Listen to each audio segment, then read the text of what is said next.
Hey guys, today I will tell you how to make quick and easy kaleji. And if you want to know another recipe, I'll give you the link in the description below. I have already made a video on that. And if you want to know how to clean kaleji really quickly, I'll also give you the link in the description below. I have also made a video on that.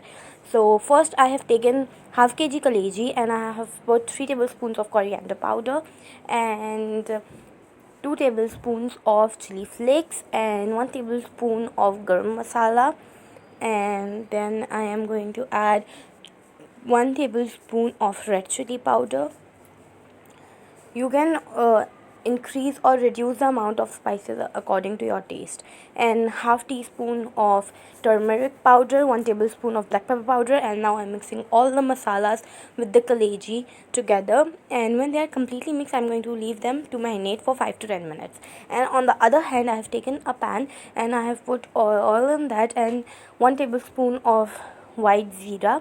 Then I have put sabut sukha gold lal mirch in this, and I'm going to saute them for a minute so that it gives a nice smell. And after a minute, then we are going to add 3 tablespoons of ginger, garlic and chili paste. You can also make this in your home by putting ginger, garlic and green chili into a blender and your paste will be ready. So I am using that and I'm going to saute them. When I am sauteing them, I'm also going to add now 4 to 5 tablespoons of yogurt in this. You can also whip the yogurt and put it in this, and if you don't have much time you can also put it in the pan without whipping it. I didn't whipped it, I just put them into the pan, and it's all up to you how you want to do it, but this is how I did it. And now I'm going to mix it, and then I'm going to add 2 tablespoons of tomato puree in this as well. So when that is mixed, now I'm going to add the kaleji.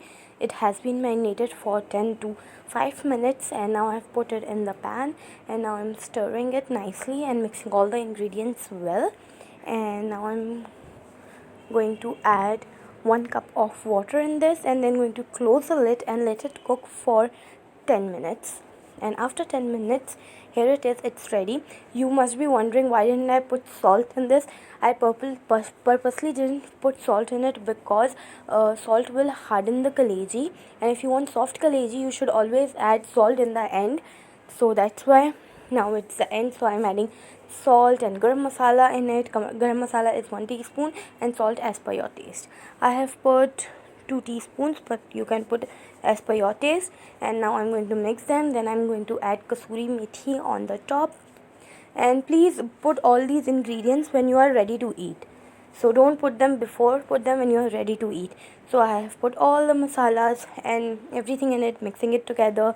Then I am going to add some green chopped chilies into this to make it look more yummy. You can also put garlic instead of ginger instead of chilies. It's all up to you. I'm going to mix it, and that's pretty much it. Our yummy kaleji, soft and tender kaleji is ready with gravy. So if you like my recipe, you know what to do. Just give it a thumbs up and subscribe to my channel and comment what should I make next for you guys. Thank you.